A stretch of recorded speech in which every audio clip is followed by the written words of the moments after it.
Média Sud vous présente la revue de la semaine. Cette semaine, vote par anticipation, il y avait foule dimanche dernier dans les bureaux de scrutin. Désorganisation totale à l'école Saint-Jean-Baptiste dans le Vieux-Longueuil. Les électeurs des 3 districts électoraux 12, 13 et 14 se sont prévalus de leur droit de vote. Le taux de participation frôle les 9%, plus du double que lors de la dernière élection municipale en 2005. Les enjeux sont nombreux pour les 3 candidats d'Action Longueuil. Mais en fait, c'est sûr qu'au niveau du Vieux-Longueuil, il y a plusieurs éléments. Là, il y a plusieurs dans notre plan d'action. L'élément fondamental, c'est la question des pistes cyclables. Ici, on n'est pas trop loin de Desaulniers. Puis dans nos 3 districts, il y a la piste cyclable sur Desaulniers qui passe à travers les 3 districts. Donc, on aimerait ça pouvoir déneiger la piste cyclable. Fondamentalement, il y a une question d'éthique puis de transparence aussi dans cette campagne-là là, qu'il faut qu'on remette sur la table. Il faut resserrer les règles d'éthique. On veut un processus d'appel d'offres public pour la vente de terrain. Je pense qu'il y a énormément d'enjeux qui touchent les citoyens. Puis, comme finalement ma collègue le mentionnait, le fait que les gens sortent voter aujourd'hui, je pense que c'est encourageant. Pendant ce temps, le PML faisait le pied de grue à l'entrée embourbée de la salle de vote, ne voulant répondre à aucune question. Angélique, je veux dire. Vous n'avez pas parlé? Jacques Goyette, candidat à la mairie de Longueuil, fait son bilan de campagne et considère avoir passé haut la main le test de l'intégrité. Un code d'éthique rigoureux sera mis en place et le rôle du commissaire sera élargi, en plus de vouloir nommer un commissaire à l'environnement. Le rôle du commissaire au développement durable va consister notamment à assurer que l'ensemble des décisions qui sont prises par l'administration municipale soient l'objet d'une analyse préalable afin de s'assurer de leur conformité avec les principes de développement durable. Le candidat à la mairie du PML se fait pointer du doigt pendant la campagne, notamment dans le domaine de l'environnement et de ses liens d'affaires avec des promoteurs immobiliers. Il s'en défend et compte même aller jusqu'à instituer un fonds vert. Mais ce qui est important, c'est que cette compensation-là qui serait versée dans le fonds vert qu'on vient de créer au niveau de la municipalité pour mettre en valeur justement d'autres secteurs. Alors, les citoyens de Longueuil ont droit de recevoir une compensation compte tenu de l'imposition qui est faite, avec laquelle on est d'accord. Je suis ici ce matin pour appuyer le projet, mais en même temps dire que les Longueuillois et Longueuilloises ont droit à une compensation qu'on va remettre dans un fonds vert et qu'on va utiliser justement pour la mise en valeur du boisé du Tremblay, qui est le double de la superficie du Mont-Royal qu'on a protégé. Lors d'un dîner à la Gâche, devant les gens d'affaires de Saint-Hubert, il avance pour 1 milliard de dollars de projets en infrastructure au cours des 4 prochaines années. Parmi ces projets, il y a la mise en œuvre d'un plan global de transport, comprenant, entre autres, le redéveloppement du boulevard Taschereau, sur lequel nous allons implanter des voies réservées et éventuellement un système structurant de transport en commun. Jacques Goyette profite de la campagne électorale pour établir des ponts avec les gens de l'économie sociale et répondre aux priorités. Les gens pauvres et vieillissants veulent une gratuité de passage d'autobus. Une promesse faite par Action Longueuil que le PML ne peut se permettre sans l'accord des autres villes. Donc, si j'avais promis, moi, un transport pour les 65 ans et plus, sans consulter les autres villes, j'aurais promis... Enfin, M. Goyette regroupe ses candidats pour une dernière semaine de sprint. Il rappelle les engagements du PML en développement du transport en commun et le développement urbain. La campagne donc a été houleuse sur le plan de l'éthique, un agenda imposé de force dès le départ par ses adversaires et qui a maintenu le cap jusqu'à la fin. Il condamne d'ailleurs les pratiques sournoises d'Action Longueuil, des pratiques qui font mal et qui ne font aucunement avancer le débat sur le développement de Longueuil. Toutes les professions, que ce soit journaliste, notaire, avocat, comptable, il y a des gens qui font leur travail d'une certaine façon, d'autres. Mais chez nous, ici à Longueuil, je pense que nos preuves sont faites. Et on va continuer dans ce sens-là. Et même, on a pris des engagements. Le code d'éthique, l'engagement sur l'éthique qu'on a pris au niveau au début de la campagne, au tout début, c'était quelque chose de très clair et très concret qui a été scrupuleusement respecté. Puis, on va le faire, le code d'éthique. Un code d'éthique, comme j'ai dit, mordant. Nouvellement venue en politique municipale, Caroline Saint-Hilaire fait déjà sa niche auprès des gens d'affaires, ajoutant qu'elle présente une équipe hybride constituée de gens d'expérience et de nouveaux visages passionnés et déterminés. Elle compte sur le support des différents paliers de gouvernement pour développer l'aéroport, ainsi que de revitaliser les artères commerciales et des infrastructures en lien avec sa politique de transport en commun, dont le métro de surface.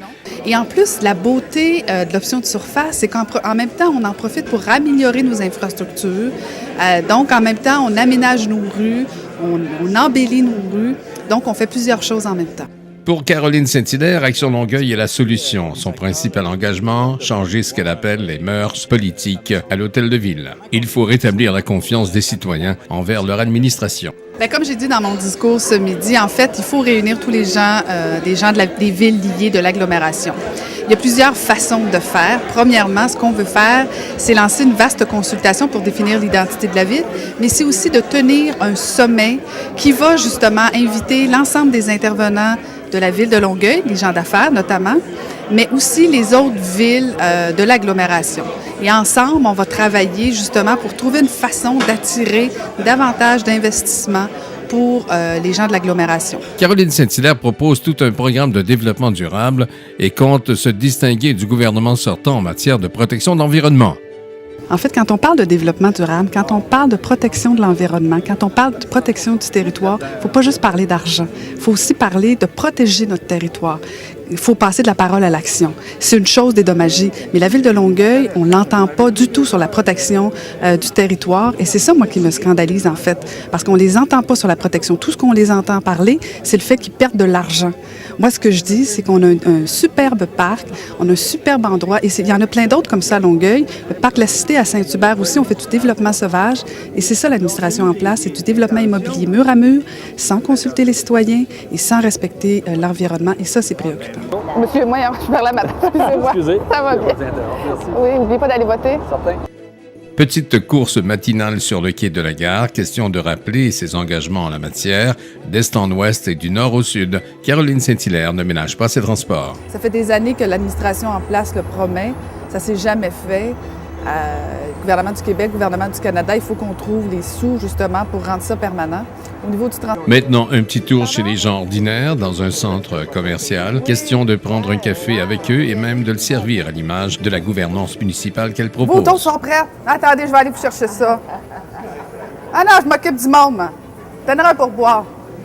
Bonjour, madame. Bonjour. Merci. Je ne pourrais pas dire que j'ai jamais amené le déjeuner. Au sujet du résultat du scrutin, rien ne prendre pour acquis, dit-elle, et quel que soit le résultat de dimanche soir, elle l'acceptera de manière démocrate. Je respecterai la volonté des citoyens de Longueuil. Ce que je souhaite, vous comprendrez, c'est que l'équipe d'Action Longueuil soit élue de façon majoritaire pour qu'on puisse justement faire les changements qu'on a dit qu'on allait faire. Ce sera beaucoup plus facile, fort probablement. Par contre, si les citoyens de Longueuil font un choix autre, bien, on invitera l'opposition à travailler avec nous pour justement, dans le fond, s'occuper de nos citoyens et remettre la ville au service de son monde. Ailleurs, Brossard a aussi ses propres enjeux électoraux. 2 poids, 2 mesures, Paul Leduc veut un retour du pendule vers l'harmonie nostalgique du passé et le fougueux Jean-Marc Pelletier avance des projets mirobolants pour certains, mais tout à fait urbains pour redonner à Brossard un visage de vraie ville. Son mandat a été rempli de controverses avec ses conseillers qui lui ont fait faux bond, suivi d'un crépage de chignon avec la députée de Lépinière. Gérer une ville en reconstruction suite à la diffusion n'a pas été facile. Que cela ne tienne, Brossard doit retrouver sa pleine dignité de ville autonome, dit-il. Au niveau des engagements, le maire sortant sort son armada de projets pour séduire la population. Aménager un centre-ville sur le boulevard Taschereau et inviter Québec à bâtir un métro dans un tunnel bimodal. Alors, moi, je fais mienne la proposition qui avait été retenue par la Commission Nicolas en 2003. Essentiellement, tant qu'à faire un tunnel simplement pour le métro, on le fait plus grand. On le divise en deux. Dans la partie inférieure, le métro circule. Et dans la partie supérieure, on ajoute 2 ou 3 voies automobiles payantes, ce qui va permettre d'avoir plus de voies d'accès à l'île de Montréal et évidemment plus de voies pour en sortir le soir. Son opposant, Paul Leduc, a été maire de Brossard de 1999 à 2001. L'ex-maire sort de sa retraite et compte déloger le maire sortant. Paul Leduc présente un projet de code éthique. Les élus doivent se rappeler qu'ils gèrent des fonds publics, lesquels proviennent de taxes de leurs concitoyens. M. Leduc veut une administration propre, sans scandale ni aucune apparence de conflit d'intérêts, comme durant ses 11 ans à titre de maire de Brossard. Il s'engage à rétablir l'harmonie au sein du conseil de ville et à régler le problème de la chaise vide au sein du conseil de l'agglomération. Les engagements, je pense qu'on les a dans ce beau journal-là, qui est distribué de porte à porte. Les engagements, écoute, d'abord, c'est de recréer un climat harmonieux à l'hôtel de ville qu'on a perdu. de redonner aux citoyens la fierté d'être Brossardois, ce qu'on a perdu aussi depuis 4 ans. De retour à Longueuil, passé presque inaperçu, un candidat fait son petit bonhomme de chemin. Réal Chevalier engage une lutte à 3 dans le district numéro 10 du Vieux-Longueuil. Candidat indépendant de toute allégeance politique, il compte faire une chaude lutte à Claude Junior-Gladu du PML et à Tommy Théberge du Parti Action Longueuil. M. Chevalier avait perdu ses élections en 2000 aux mains du candidat de l'Alliance de Longueuil, Marc Lachance. Il connaît bien l'entourage du PML. Il s'est fait écarter du parti cette année car, dit-il, le choix des candidats est imposé par l'exécutif. J'ai des investitures, il n'y en a pas. Dans un parti municipal, je le maintiens, puis il n'y a pas de saut de confidentialité dedans. Moi, je pense qu'un parti municipal, le PML... Campagne électorale toujours. À Saint-Lambert, Gilles Lacourcière veut en finir avec la politique de la chaise vide et se dit surprise du peu d'importance accordée par ses adversaires à la question des relations de Saint-Lambert avec l'agglomération de Longueuil. La taxe d'agglomération représente près de 50 % des taxes payées par les Lambertois et 92 % des hausses de taxes subies depuis 2006. Gilles Lacourcière veut que Saint-Lambert siège au conseil de l'agglomération dans un dialogue productif avec ses collègues des autres municipalités de la Rive-Sud. Nous voulons travailler à développer un pôle d'industrie culturelle au village, a-t-elle affirmé. Pourquoi ne pas œuvrer dans ce sens avec Développement économique Longueuil? Il n'y aura plus de chaises vides à l'agglomération. Et je veux mettre l'emphase sur le fait que le problème des taxes à Saint-Lambert, c'est pas les taxes locales, c'est ici le problème, à l'agglomération. Ici, les taxes ont monté à 92 %. À Saint-Lambert, 4 %. Autre nouvelle, la Chambre de commerce et d'industrie de la Rive-Sud et le conseil d'administration de Dachel voguent malgré eux dans le torrent de la campagne électorale municipale. La réduction du nombre des représentants de la Chambre de commerce et d'industrie de la Rive-Sud au conseil d'administration de Dachel change son statut et devient une société paramunicipale de la ville de Longueuil. Une thèse soulevée timidement par le président Normand Fallu. La Chambre croit que la démission de 3 de ses délégués donne à Longueuil le contrôle effectif de l'aéroport. Une explication qui ne convainc pas le président de Aérotechnique. Pascal Gosselin croit, au contraire, que la Chambre a dormi au gaz dans ce dossier. L'impression qu'on ferait peut-être affaire avec la jeune Chambre de commerce plutôt que la Chambre de commerce et d'industrie de la Rive-Sud, avec des gens qui ont d'expérience sur des différents conseils d'administration, etc., qui connaissent les procédures et les règles de l'art.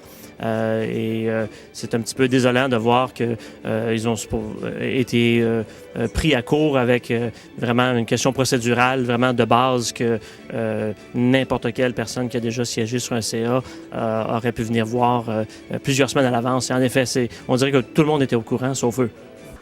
Domaine de l'éducation, les gouvernements du Canada et de Québec investissent dans les cégeps de Longueuil. Plus de 6,5 millions de dollars seront investis au cégep Édouard-Montey pour des travaux d'infrastructure, de sécurité et de réaménagement de la bibliothèque. Au Champlain Regional College de Saint-Lambert, plus d'1 demi-million seront investis pour rénover la bibliothèque George Wallace et la mise en place de laboratoires informatiques tout en augmentant l'utilisation de nouvelles technologies par les étudiants. La ministre Nicole Ménard. Agrandissement bibliothèque, ajout de laboratoire. Enfin, il y a différents projets qui vont toucher les 7 cégeps de la région de la Montérégie. Et nous, au niveau, ce qui nous intéresse beaucoup au niveau de Longueuil, cégep Édouard-Montpetit, ça vise à rendre un meilleur accès aux personnes handicapées. Oui, absolument. Alors, il va y avoir, dans le projet, il y avait une demande pour l'accès aux personnes handicapées. Alors, et ça va être fait selon le code du bâtiment. Alors, effectivement, ça va être fait et on est très heureux de ça. Enfin, comme dans de bons vieux temps, une période électorale est toujours marquée par des travaux routiers prometteurs d'un meilleur avenir. En fin de campagne, voilà que l'asphalte vient peut-être colmater la brèche d'un pavé uni et symbolique d'une administration sortante. Le message est limpide, est-on pressé de cacher ce qu'on ne saurait voir? En plein après-midi d'un beau vendredi, camions, machinerie, bitume et circulation, tout se composait dans une petite symphonie de travaux routiers, dans un temps record, à proximité des bureaux du notaire et candidat à la mairie. À qu'il est doux le temps, au pays du Seigneur de Longueuil. Et pour terminer, sachez qu'en ce siècle de la communication et de la haute technologie, le prêcheur a dû abandonner sa croix au sommet de son clocher pour faire place à la cellule qui transporte la bonne nouvelle au cellulaire de tous et de chacun. Voilà, c'était la revue de la période électorale et de la semaine. Ici Jacques Marchand. Bonne semaine, mesdames et messieurs.